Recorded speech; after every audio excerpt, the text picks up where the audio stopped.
Good morning, RockPointe. How are you guys doing this morning? You guys want to stand and worship with us?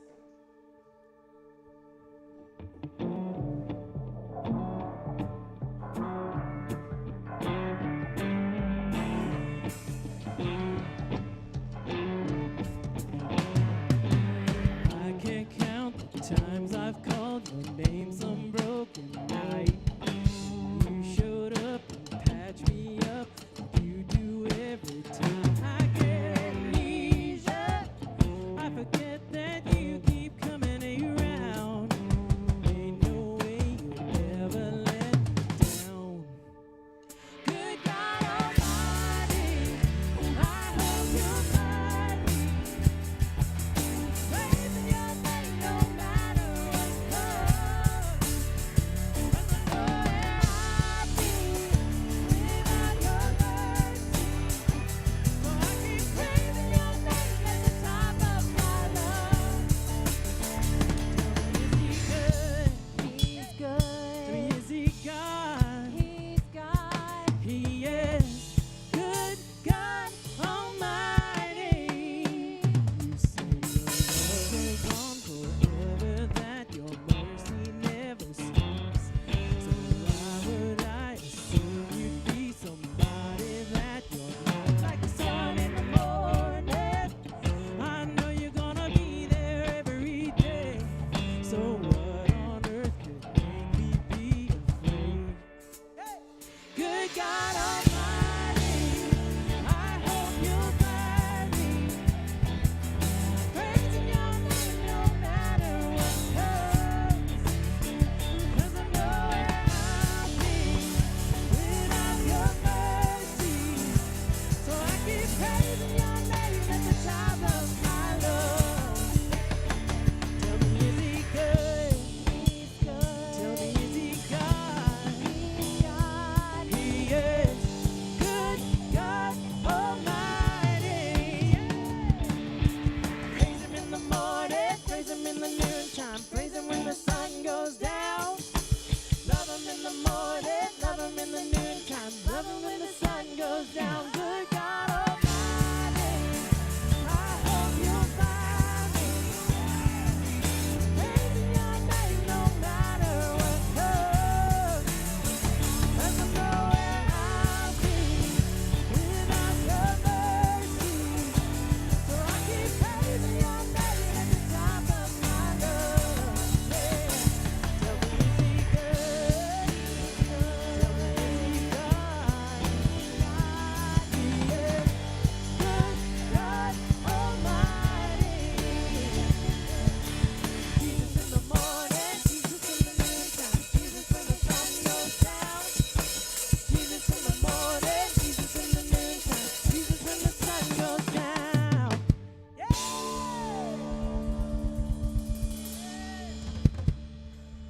Woo!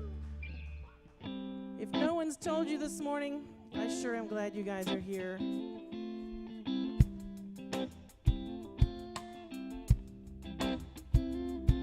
And I walk into a city I cannot see.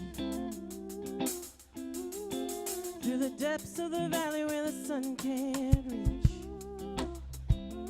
I've been high, I've been low, I've been looking for the river that can fill my soul. And I walk into a city I cannot see.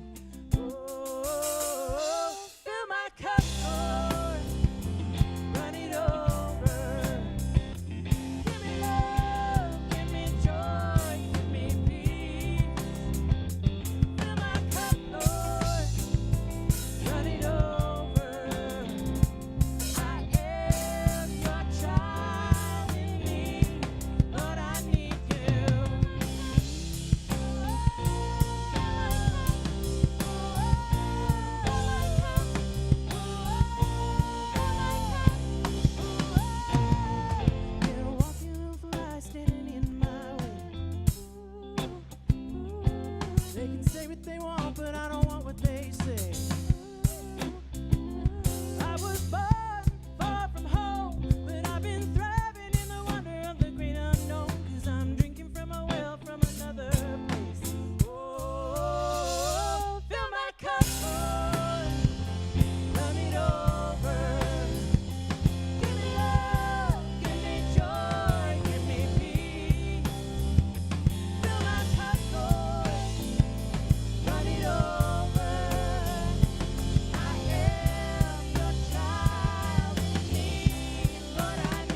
But even this valley was a golden stream. Oh, fill my cup, Lord, run it over. Give me love, give me joy, give me peace. Fill my cup, Lord, run it over. I am your child indeed. Fill my house up with hope. Fill my friends up with purpose. Fill my bones up with meaning. Lord, I need you. Fill my days up with meaning. Fill my future with faith. Goodness, grace, and purpose. Lord, I need you.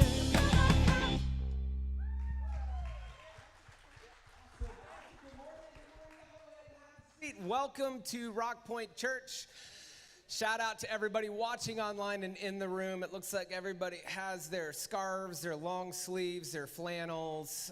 Maybe wherever you're watching from, you're cozied up with your favorite cup of coffee. My name is John Evans. I'm one of the pastors here on staff. It's so great to be together this morning.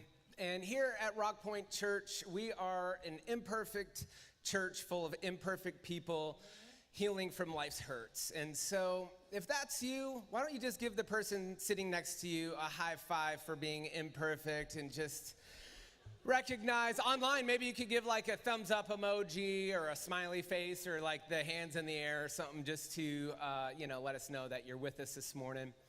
But really though, if that's you and you're needing some prayer this morning, or if there's anything we can help you with as a church, we've got a QR code for you that'll come up. Just scan that QR code, and it's a place where you could share a prayer request or let us know, how can we serve you as a church? How can we help you out? Because that's our mission, helping people heal from life's hurts, and we'd love to do that to help you out. We pray for you as a staff on Monday mornings, and that's always a special time. So thanks for taking some time to do that. Maybe you're in a season right now where things are good. Like you're just like looking around like, okay, I got to be real quiet because I don't know, and keep it to myself because I don't know when or how the next thing's going to come up.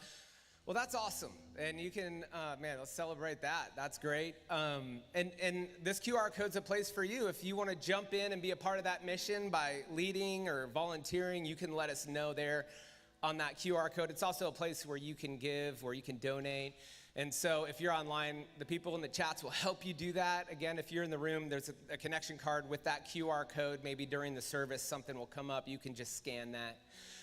Well, there are things that are always happening in our church, and it's exciting. Things are always going on. God's up to things, and we're curious about that. And one of the things is our church out in Liberty Hill has a playscape for kids, and you're going to hear more about this. We've got a video about what's going on out there, and then I'll be right back after this video. Check it out and see what's happening out in Liberty Hill.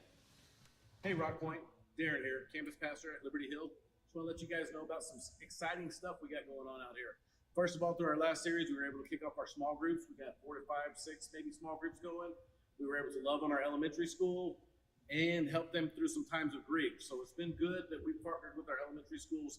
And then finally, we've had visions of putting a playground out here. As you can see behind me, we have all the parts and the pieces.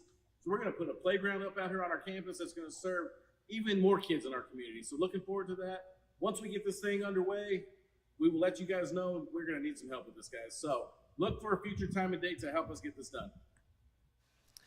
All right, well, you just heard from our Liberty Hill campus pastor, and I know that video, you missed maybe a little bit of that. We got donated an awesome playground, and it's like a giant jigsaw puzzle. If you are good at that kind of thing, and maybe you want to help serve our church out in Liberty Hill, you can find out more about that. Simply just email info@rockpointechurch.com on how you can help, how you can be a part of a day out there. Or I'm sure they'll probably get some pizzas and stuff and put that playscape together for the kids. We've got one here, and it gets used all the time, and we can't wait to get that set up out in Liberty Hill. Well, the band has some more songs for you. We've got a great service planned, so let's go ahead and stand up, and we've got some more songs for you.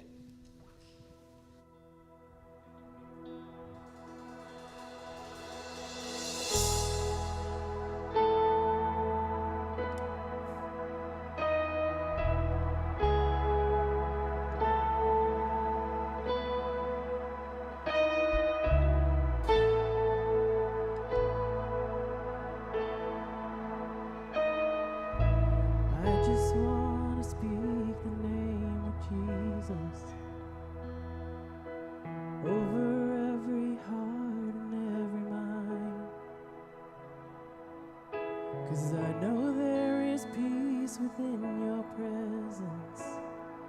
I speak Jesus.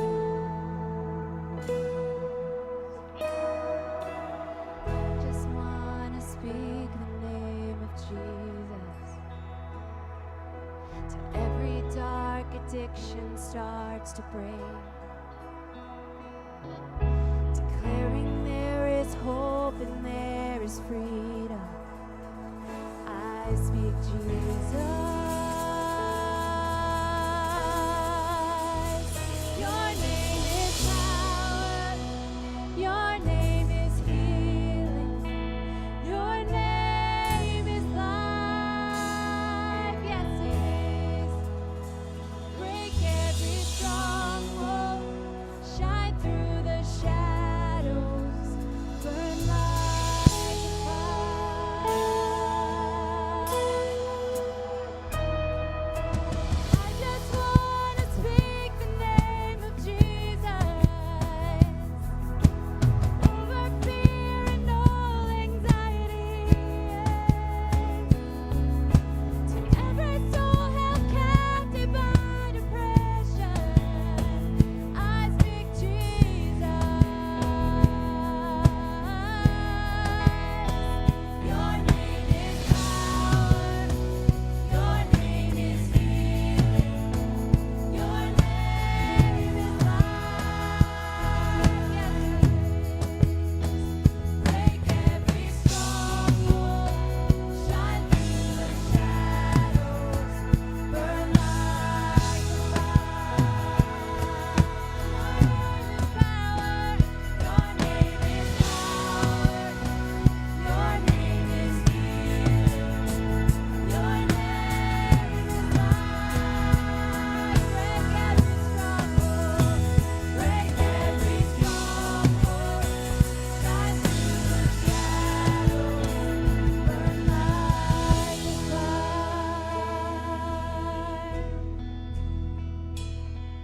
Shout Jesus from the mountains, Jesus in the streets, and Jesus in the darkness over every enemy. And Jesus for my family, I speak the holy name, Jesus.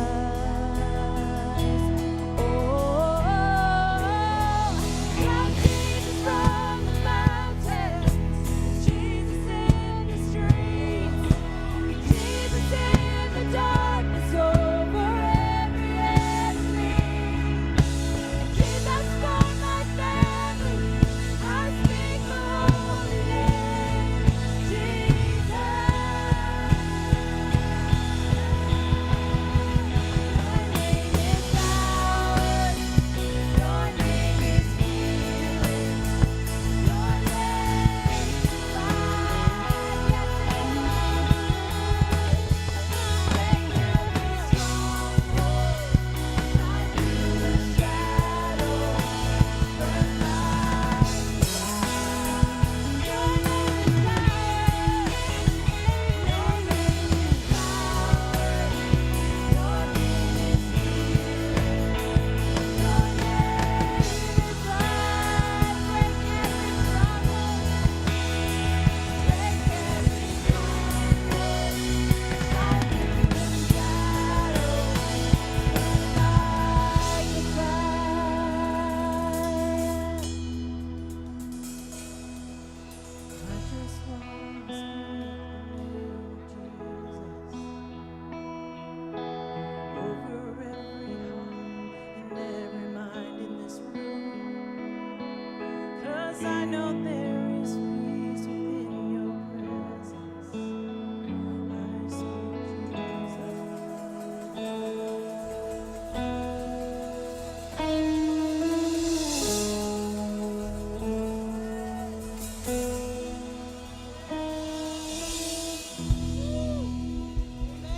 Amen. I just encourage you guys to claim that, to claim his name. His name is power. His name brings healing. His name can break every single addiction, every single problem. I know that sounds crazy, but his name, if you speak it, even if you don't believe, I'm going to just encourage you to just hear that and call on his name, even if it's just inside, just Jesus. Jesus strikes away all fear. He strikes away all doubt. He'll bring you to belief. If you just call on him, he'll bring you there.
guys how to see it and watch this.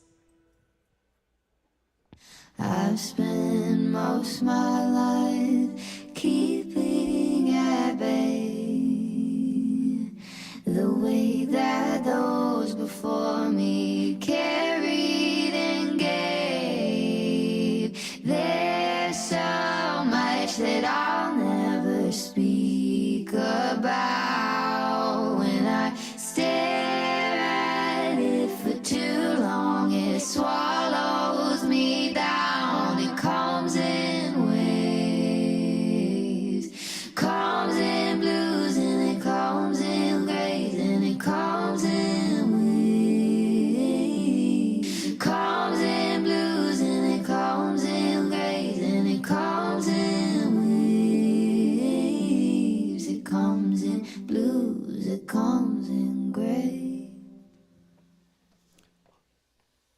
Well, good morning. Bet y'all never thought you'd see this, right? Pastor Shane's not sick. He's not dead. This was intentional. I want to take just a second to say hi to my friends at Liberty Hill. I've actually been to that campus a few times in the last month, and I love the video that we played earlier in our service where we're seeing what God is up to at our Liberty Hill campus. Let's give it up for them one more time.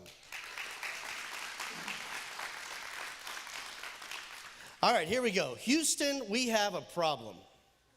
We are miserable. How's that for being encouraging, right? We have so much, yet there's no shortage of things to complain about. And according to science, this profound state of unhappiness is literally changing the chemistry in our brains. With the rise of anxiety and depression and other mental health challenges, it has us all screaming, we are not well. And don't just take my word for it. To look at things from a data perspective, I brought some annoying facts with me today that speak to just this increasing level of misery. Let's take a look here. About 20% of adults are experiencing mental illness. That's the equivalent to 50 million Americans. Now, this is 50 million Americans who have been diagnosed, right? They have a diagnosed mental illness. And if you haven't figured this out yet, it's almost impossible right now to find a therapist who has open appointments. How are we doing financially? Let's take a look at that. The average consumer debt in 2021 is almost 100 grand. That's up 4% over 2020. How about relationships?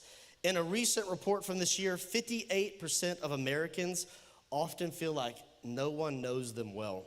How sad is that? In our work, it doesn't get much better. In the U.S. specifically, 50% of workers reported feeling stressed at their jobs on a daily basis, 41% as being worried, 22% is sad, and 18% is angry. I think I know who that person is. I don't know if you know who that person is at your job. What about our health? Let's look at that. 97.3% of American adults get a failing grade on a healthy lifestyle.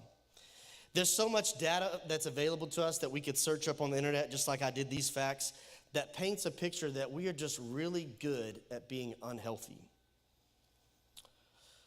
Well, how am I doing this morning? Anybody feeling good? All right. I have this opinion about life and the way that God made us. I believe that God has given you and me and all of us in this room, everybody watching online at Liberty Hill, a reservoir of middle fingers. Now, these middle fingers, they're just waiting on the right moment in life to pop out. And you know how people have like a sleep number? Well, I believe everybody's got a middle finger number, right? A specific amount that God gave just you. And they're like a get out of a jail free card. Every so often, these moments in life just call for a middle finger. And let's be honest, when it does, it just feels so good, right? It's okay, we can talk about these kind of things at RockPointe. We can be honest. Now, I actually did this one time with my family in the car, and they had no idea. And so I want to tell you what happened. We were on a road trip going north on I-35, and we stopped at Buc-ee's because you have to, right? You got to stop at Buc-ee's, or my kids will disown me. And so we stopped at Buc-ee's. We spent $200, and we get back in the car, and we're on our way, and I always get sunflower seeds. There's a kind there called Chinook. That's a free tip for you. They're really good. They're less salt. And I'm eating these sunflower seeds as we're making our way north on I-35. And all of a sudden, I'm in the left lane because the reason why I drive is to beat the record of what Apple Maps says it's going to take to get to wherever I'm going. So if it says 5 hours, I got to get there in 4 hours or I'm going to feel like a failure as a man, right? So I'm tearing through I-35, and lo and behold, there's this idiot in the center lane, and they're going just as fast as the person in the left lane. Another idiot, right? And just as fast as the person in the very right lane. Another idiot, right? They're all going, why are they all going the same speed? So I'm sitting here on the left lane behind this guy, and I'm getting more and more mad. I'm at my worst when I'm driving, right? I'm just gonna admit that. So all of a sudden, I get just a free space. After like 20 minutes of getting more and more mad, and I slip past this guy, and I get past him, and I act like I'm gonna throw out some of my sunflower seeds. So I roll down the window, I just pop that middle finger up, and it just felt so good in that moment, right? I'm sorry to my son who's listening right now who thought I was perfect.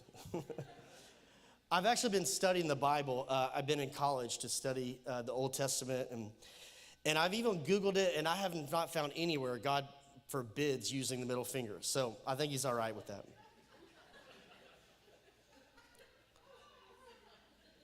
Somebody feels real validated right now, right? They just gave me permission. All right, so with all this modern misery, right? I know you can feel what I'm talking about today. The stats prove it. I've been wondering, is there a better way for us to live? Is there something that we stopped doing somewhere along the way that we could get back and that maybe we could have more peace in our life? Like an old house that's been falling down and has been neglected, is there something for you and I to reclaim? Something that we've needed all along, but we had no idea. Man, I really need that. And that's why we're doing this series over the next 3 weeks called Defiantly Grateful. We're going to look back at some of the ancient faith practices that you see in the Bible and the Old Testament, and we're going to try to figure out, can these ancient faith practices help us fighting against some of our misery? Our inspiration for this series called Defiantly Grateful is going to be the children of Israel and their story out of the Old Testament. And we're going to see how God used these ancient faith practices as a way to lead them from slavery, out of slavery, into freedom and a brand new life. And our core verse for this series is found in 1 Peter, and I think it's the perfect place for us to start a conversation about misery. Let's take a look here. It says in 1 Peter 1, you didn't know any better then, but you sure do now, right? Let yourselves be pulled into a way of life, shaped by God's life, a life energetic and blazing with holiness. I don't know about you, but I am so glad right here in the Bible that there are these words, you didn't know any better. And I think that's where we're at today. We are adrift in misery, and if somebody came up to you at church today and they asked you, how do you live a life filled with hope and peace and health, a life with deep friendships and purpose in your job, and parenting your kids in a way that doesn't actually drain you all the time? My guess is your answer would be the same as mine. I got no idea, dude. And if you find out, I will pay good money for that book, right? So what are these ancient faith practices? Well, today we're going to look at the first practice, which is called Sabbath. We're going to talk all about that here in a second. Next week, we're going to look at what's called building altars. And then the final week, after we filled our bellies with turkey and all that goodness, we're going to look at the practice of singing. And I encourage you to be that. Singing is totally different than what we use it for today. Now, before I go any further, I just need to confess to you this morning, especially to anybody who's watching through that camera lens right now, I am the least qualified person to be talking about Sabbath. Sabbath is resting. We're going to talk about that in a second. Most of my adult life I've spent being a huge workaholic, and it's caused myself so much pain and heartache. You're going to hear that in my story a little bit later.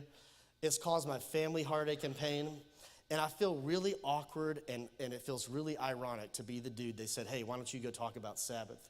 So today when I'm talking to you and you, my friends at Liberty Hill, I just want you to know I am with you. I know the struggle to just stop and to rest. So there's my confession. I've been so curious over the last 6 months about rest. And I can't wait to share with you today what God has been showing me for my own life as we reclaim this practice of resting. So, what is the Sabbath Old Testament? What is the practice of Sabbath? Sabbath in the Old Testament meant one day of ceasing. It was a day set aside where you would rest. So 6 days you would work, and then one day you would rest. However, this day of rest was filled with so many rules and regulations, and I just want to take a look at some of these. So let's take a look here. Here's some of the rules from Sabbath. You couldn't work, right? You couldn't have any business transactions. Some of y'all are going to be real excited about this next one. You couldn't cook, right? And then you couldn't do laundry. Some of y'all haven't been paying attention this whole time, but now you're like, hey, I'll take some Sabbath if I don't have to cook or do laundry, right? You couldn't use electricity, and this is such good news for me. I am constantly following my kids around the house, shutting off the dang lights after they've left for school, right? So how about no electricity? You also couldn't travel. Sabbath was this weekly ritual that was severely regulated by the Jewish law. And there are actually 39 categories, not 39 rules, but 39 categories of rules that one would have to follow and able to observe the Sabbath correctly. What was the punishment if you weren't good at Sabbathing? It was death. Back then, if you didn't live a life of Sabbath, 6 days of working, one day of rest, and you were in the Jewish community, you'd be put to death for this. Now, the Sabbath had a purpose. God was not just trying to make the Israelites' life harder. The purpose of the Sabbath was to stop working, to stop wanting, and to stop worrying. To the Israel bunch, the weekly Sabbath was a chance to mirror God, to reflect the natural rhythm of creation. Let's look here in Exodus. It says, in 6 days the Lord made heaven and earth. By the way, how about the slides people keeping up with me today? Y'all give it up for them. They're doing good. Thank you, Margaret. In 6 days, the Lord made heaven and earth, the sea, and all that is in them, and then he rested on the seventh day. Why did God rest? The Lord blessed the Sabbath day, and he made it holy. God rested on the seventh day, so Israel, his people, his family, followed suit. They literally were following God's lead by mirroring the pattern of 6 days of working and one day of rest. Another purpose of the Sabbath for the Israelite people was to remember their past and current reality. If you don't know Israel's story and you're showing up to church today, you're like, I don't even know what you're talking about, dude. I want to give you just a brief overview. Israel was God's chosen people. Another way of thinking about this is it was God's family. But the only problem was they were in captivity. The people of Israel were in a land called Egypt, and they were slaves to Pharaoh, and they were miserable. Life was just day after day of excruciating work, and there was no end in sight.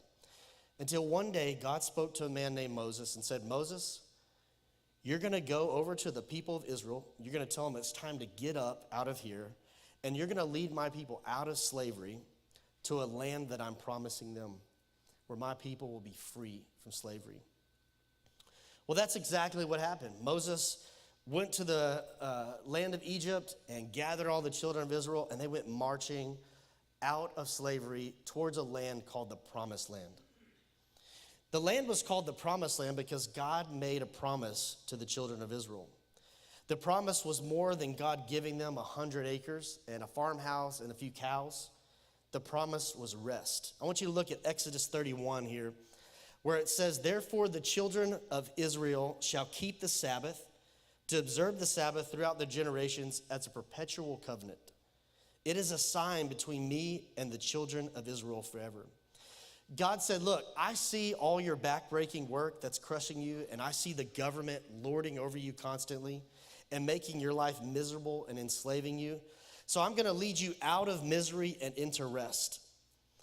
The promised land for the Israelites, the place where God was leading them, was a place of rest. Now, have you ever thought about this? Why is rest so hard? Why is it so defiant in our modern world? Why do some of you feel so bad for like taking a day off, right? Your company gives you a certain amount of days off, and you just feel like this internal, like, I don't know, guilt. Like, maybe I shouldn't be taking a day off. Some of us, we just don't want to be the first person to leave the office, right? There's something inside of us driving us. Why do some of us struggle to just be still, right? Being still is so awkward. Did you know that there's actual strategies and plans that have been created in our society today that are contributing to our aversion to rest. I want to take a look at some of these today. The first one is the shift of the industrial age, the shift from a needs versus a want culture. The industrial age in the 18th century was a total transformation of society. I'm really glad it was. Let's check it out. With the advancement of technology, we moved from doing life by hand to mass production, machines for farming, mining coal, and hallelujah, running water. Thankful for that. Life got way easier and became more efficient. And with the invention of the factory, it dramatically changed the work experience for everyday Americans. But here was the problem. No one wanted to work in a factory. Working in a factory meant you were working long hours each day in a horrible environment, doing the same thing day after day. So there was a problem, right? Nobody wanted to accept that job on Indeed, right? Being a factory worker. So the group of business owners got together. It was actually a bank executive that got together, and he saw an opportunity to make more money because factories would make him more money, so he needed to solve the employment issue. So let's check out what Paul Manzer of Lehman Brothers said here. He said, "We must shift America from a needs to a desires culture. People must be trained to desire, to want new things, even before their old stuff had been entirely consumed. We must shape a new mentality in America that man's desires must overshadow his needs." Before the Industrial Revolution, life was mostly about meeting your needs. The revolution created a ferocious appetite for wanting. And today, you and I, we are plagued by that same desire. The economic and the business, marketing, and culture systems of the world we live in today are forming us to continually pursue and be addicted to wanting. Never having the ability to just stop and be thankful for what we have. We would find it so odd today if we were talking to a friend and we said, "Man, how you doing?" And we get a response, "I've just been thinking about my life and I have more than enough." I mean, do you ever hear anybody say that, right? The second reality is this, that makes rest so irrelevant today: an addiction to busyness and hyperactivity. Anybody ever heard of the app called TikTok? Y'all are like, "Oh no, he's going there," right? Hands down, that is like the most fun social media app I think's ever been created. I actually had TikTok for like 2 weeks, and then my eyes started twitching, and I had to get rid of it. I was constantly sending my buddies like reels or whatever they call them things on TikTok, like, "Dude, check this out. You'll never believe this," right? It's just totally entertaining. Did you know that TikTok knows exactly how many seconds you spend watching each video? Their software system works to curate videos for you that affect you in a similar way as being hypnotized. TikTok is in control of what you see, not you. And the app's goal is to steal as much of your attention as possible. Now today in our modern world, our schedules are jam-packed. And the brief moments that we get just to be by ourselves, maybe in a fast food line, or waiting for a friend to show up, we spend buried in our phones. I think this guy said it best right here. Our bodies wear ragged, our spirits thirst. We have an inability to simply sit still and just be. As we drown ourselves in 24/7 living, we seem to be able to do anything but quench our true thirst for the life of God.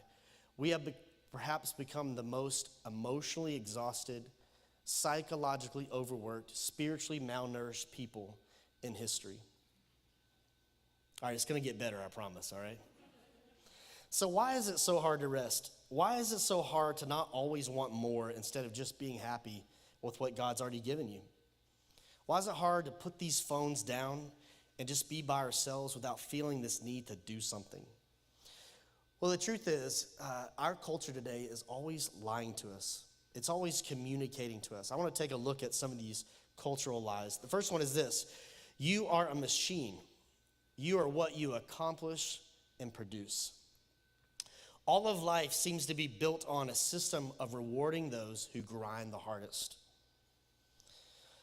Now, the second one is this: more is going to make you happier. And I just want to tell you, back in 2020, I was finally able to buy a nice truck. Not a new truck, a nice one. I'd been dreaming forever of driving a truck that wasn't a POS, like a piece of steel. So I got the truck finally, but I had no idea that just buying the truck wouldn't be enough. I had no idea what was coming. 3 months later, I'm on the internet looking at Black Rhino wheels. Hey guys, does anybody know what Black Rhino wheels are? We got a couple dudes in here who are on it. I know some of the, like I said, some of the guys in this room know exactly what I'm talking about, right? You get the truck and then suddenly you're like, I need new wheels and tires. Not just any tires. I spent enough time on the internet that I should have like 2 college degrees by now of finding the perfect tires for my truck. And you know what the funny thing is today? I want those wheels and tires gone. I used to have like this old man truck, the stock wheels that you get from the factory. And now my wheels are just loud and they're bumpy. And I get 5 miles less per gallon. I'm the sucker here, right? And I just want that old man truck back. Now, what happens when you and I rest? Where am I at here?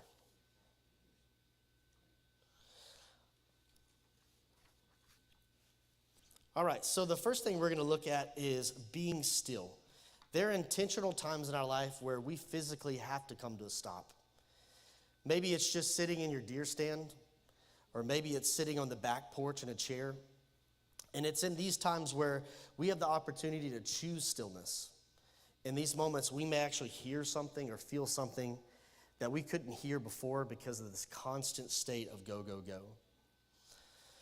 I had a business mentor one time. I used to have a handyman business and shut that down. And I was trying to meet with this business mentor to figure out how to grow my business. And so we're on the phone and we're trying to figure out, hey, when are we going to get to have lunch together? And I said, hey, what about Thursday? And the business mentor said, yeah, I have nothing scheduled on Thursday. I said, okay, well, what about 12:30 and let's meet at Chewy's in Cedar Park? And he said, no, I have nothing scheduled on Thursday. He said, I'll tell you more about it when you get to lunch. So we got to lunch, and first thing he said, hey, I want to follow up from our conversation on the phone. He said, I learned a long time ago that if I was ever going to have a successful business, that I had to have time where I scheduled nothing.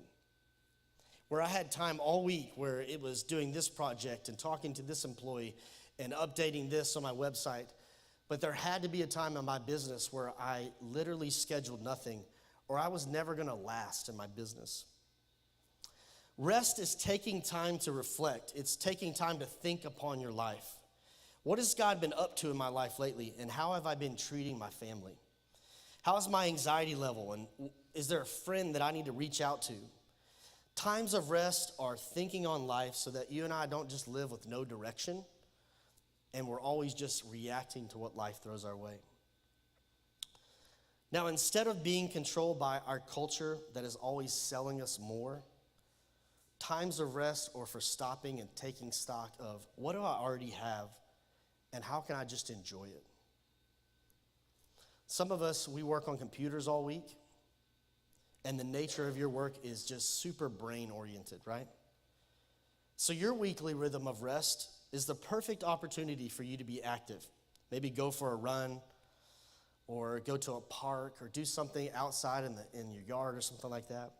For others of us, we build buildings and we fix things. Maybe we deliver packages or we work with kids all day. And the nature of our work is physically exhausting. So our work needs to be including a rhythm of resting by engaging our brains. Maybe reading a good book or studying something that you find interesting. You know, there's so much to be learned about rest by just being with other people. A life of rest is intentionally setting aside time to just hang out with friends and family. I know a family in our church, they go to our Liberty Hill campus, that they have a weekly practice on Sunday nights of what's called family dinner. And last week we had a worship night. We were like, hey, y'all do that as a family. Why don't we just start doing that as a church every so often? So every Sunday night they get together with their family at one of their family members' house, and they just eat a meal together, and they hang out, and they talk about their week. Whatever your jam is, a life of rest must include a time for cultivating deep relationships. So today, I want to give you a modern Sabbath framework. You and I, we're not bound by the rule of keeping Sabbath. Now it is a gift for us to experience. What would a modern Sabbath look like for you in your daily life? I want you to think about that. And I want to give you a framework for a new rhythm of rest in your life. So if you're taking notes, this will be a really good thing to write down. The first one is, if you're a parent, you know the difference between a trip and a vacation, right? A trip is when you take your kids to Disney and you come home completely exhausted. And a vacation is when you actually have a shot at relaxing. A way that we can have a life of rest is to set aside a time each year where we disappear. We disappear from our daily life for a few days. Now, what are we supposed to do with the days off, right? Most of us in this room or watching online or at Liberty Hill, we have 1 or 2 days off each week. What are we supposed to do with those days off? How can we use those days off to rest? Certainly, you and I, we have grass to mow or groceries to buy or sometimes weddings to attend. And it's in setting aside part of our days off to intentionally rest that we find success, a new rhythm. To look at our weekly rhythm and to decide, this is when I'm going to work. This is when I'm going to do the chores and cook dinner and take the kids to practice. But this is the time of the week where I'm going to rest. A time where I'm going to disconnect from technology and entertainment, the busyness of my life, and do things that fill my tank. And I want to show you, here's where the real magic is. Life is coming at you so fast. I mean, I feel that. I'm 36 years old, and it just seems like every year is just getting faster and faster. Lightning speed. Living a life of rest is carving out a specific time each day to retreat, to just be alone. For some of us, that means turning off the radio in the car on our way to work or coming home from work. For others of us, it means that maybe we don't fall asleep to TV, to Netflix. Or maybe it's spending part of our lunch break alone by ourselves. So I want to show you this morning, how is rest a gift to you and I? What happens when we rest? During the initial lockdown of COVID, when the world shut down, instead of billions of cars and airplanes and trains carrying people to and from all around the world, there was actually less pollution than we've seen in many decades across the world. There was less waste. I want to show you a picture here.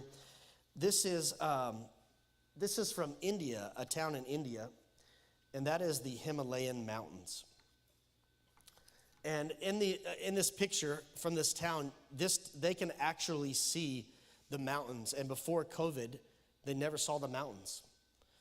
So what happens when you and I choose to rest? Well, things get clearer, right? We can see things that we used to not be able to see before. Let's check out this second picture here. This is actually the surface of the Ganga River.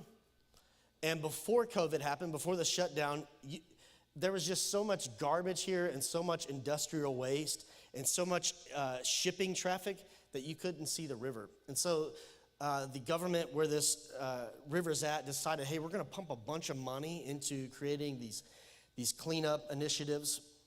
And they said none of it worked. But the moment we stopped as a world, the world started to heal itself. It started to get healthy again. And it said that the river is cleaner today than it was in 1986. I want to show you one more a picture here. In this picture, we see pink flamingos. They look kind of white here, but they're actually pink flamingos. And they're hanging out together at a place called Mumbai Beach. And during COVID, there was actually a 25% increase of the pink flamingo population because there was less human activity. Before this, there had been a steady decline year over year of flamingos visiting the area, less and less of the birds were coming each year until the world stopped and the flamingos started to return to the area. So what happens when you and I choose a life of rest, a rhythm of rest? Things start to return. You know, I can't tell you how many people I run into on the patio that tell me something like this. You know, Adam, I used to play guitar. I used to be a singer. I used to paint or draw or do something that I enjoyed. Somewhere along the way, we've traded something that we enjoyed, something that brought us life, maybe a way of living, for more work, more bills, more business. And when we rest, when we choose to rest, things return to us. I want to show you a picture that's very personal to me. And for me, it's a picture I hate looking at. It represents a time in my life that most of my life I've just been embarrassed by the past few years, in a time where I paid the price for not living a life of rest. This is a picture of me and my wife sitting on our front porch in Franklin, Tennessee. And if you don't know my story, I led worship at our church for almost 10 years, and I was just burned out. I didn't want to do ministry anymore. And the last 3 of those years, I was just going so hard. I mean, I would just stay up at our church hours upon hours, right? Just never resting, never taking a day off. And I had to go faster, stronger, harder, work all the time. And I got to a place where I just didn't want to do it anymore. I couldn't. I didn't know how I could carry on. So me and my wife, we packed up our family and we moved all the way to Tennessee. We were running from pain. And when we got to Tennessee, nothing worked out, right? We were always laughing like, of course this is happening, and of course that is happening. Tennessee was a super painful chapter in my life. This picture is in the middle of me having a panic attack. I spent 2 weeks in Tennessee just in agonizing pain, right? In a total mental breakdown.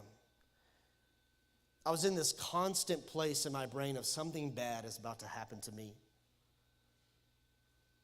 When I look in my eyes right there, I can tell I'm miserable. And I got to a place where I just didn't want to live anymore. I didn't know how I could keep going. And so I ended up in a mental hospital. Now, I'm from Texas, right? Like, we're manly dudes here, right? I don't know. In one hand, we got duct tape, and the other, we got WD-40, and we can fix anything, right? I couldn't fix this. I couldn't stop the misery that I was feeling. And so my family drove me to a mental hospital in the middle of East Tennessee, and I spent a few days there. So I'm in the mental hospital, and we're doing like meditation and stuff like that. I never thought I'd do that stuff. That's for kooky people, right? And they're teaching us about meditation and cognitive bias and all this kind of stuff, and I'm meeting all these different people that are having mental struggles. And one day I met this guy named Johnny, and he's from East Tennessee. He's got basketball shorts on and cowboy boots on and a ragged t-shirt. And he's sitting on a couch and I'm sitting on a chair, and we start swapping our stories, and I'm telling him, man, I had the best life. I screwed it up. I threw it all away. And here I am in a mental hospital. And somewhere along the way, Johnny found out I used to be a singer. And he's like, dude, no way, you're a singer? He goes, I want you to sing me a song. So I did, right? I was just happy to be alive. I'll sing for anybody now. So Johnny kicks back in the couch, and I start singing, and tears start coming down his face. And this hasn't happened to me that often in my life, but in that moment, I heard God speak to me just like if one of you were to talk to me right now. It was the weirdest thing ever. I heard God say, Adam, you stopped singing. When I moved to Nashville, I was done with music. I mean, sure, I would sit around and play on the piano or guitar every now and then. But God wired me to sing. And singing has always been a way to work through the pain in my heart, to work through my doubt and my confusion. And I quit. And I was miserable. And I'm thankful that day that God spoke to me in such a kind voice. It wasn't, hey, you knucklehead, what are you doing with your life?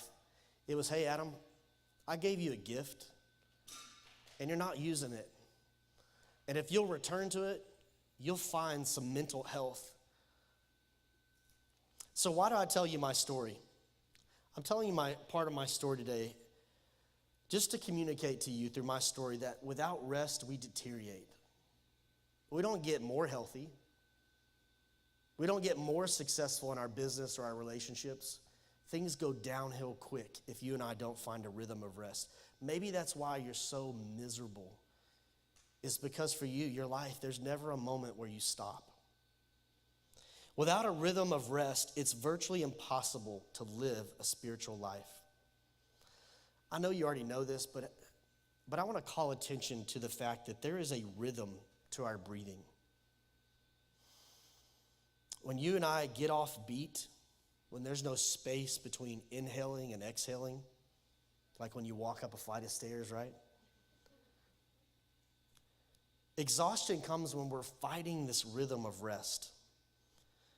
There's no doubt about it, you and I were made to work, but we were also made to rest. You can't breathe in without breathing out. You can't breathe out without breathing air in. This is the invitation of Jesus. To disappear yearly. Go, take your time. Don't take a trip. Take a vacation where you have a shot at actually relaxing. To disconnect weekly. Build whatever you want to do. Get creative with it, right? So whatever works for your schedule. But choose a time each week where you literally schedule nothing. And every day, build into your day, to your routine, a time where you retreat. You get alone. Recenter yourself.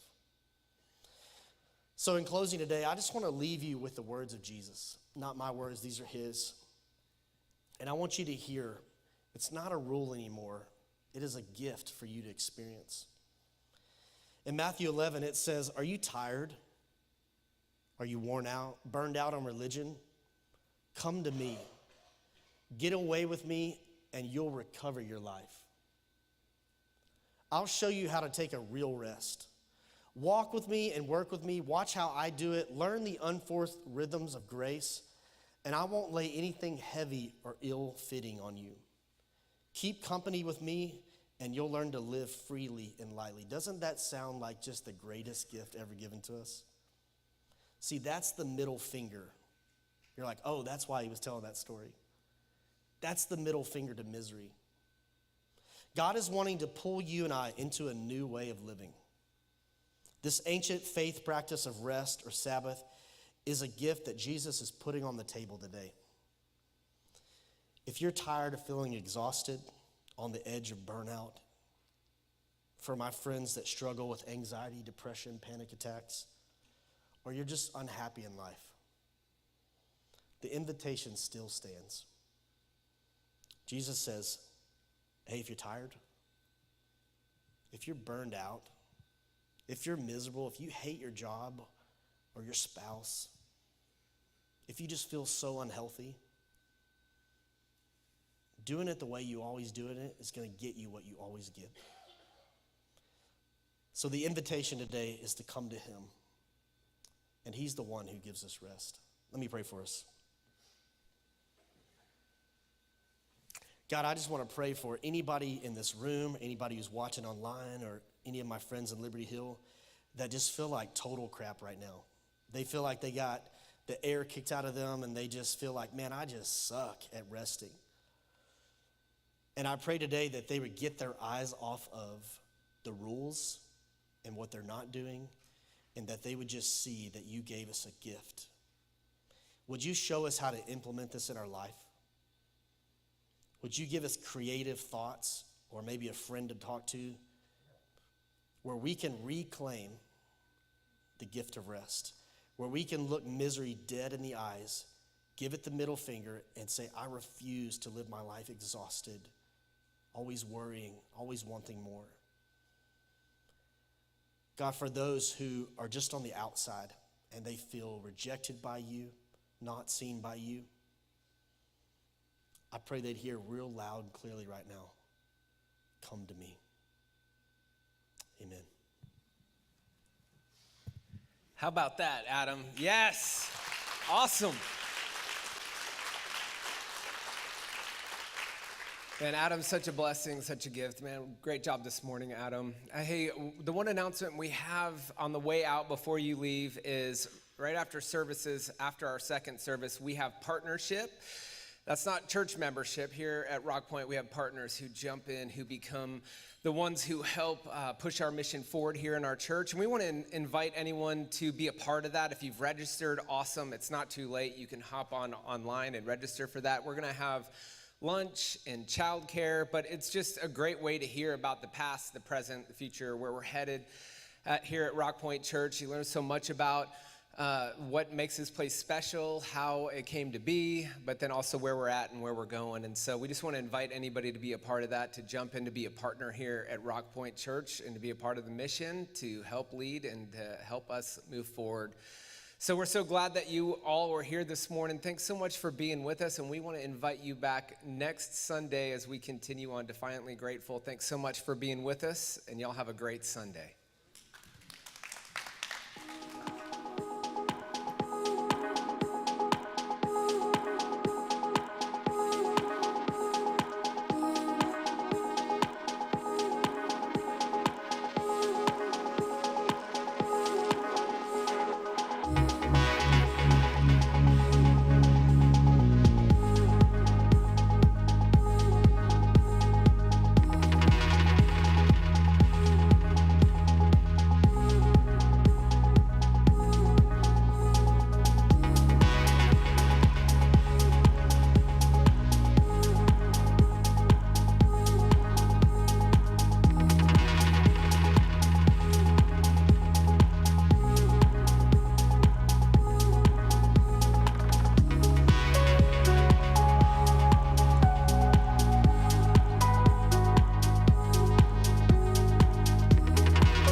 Amen.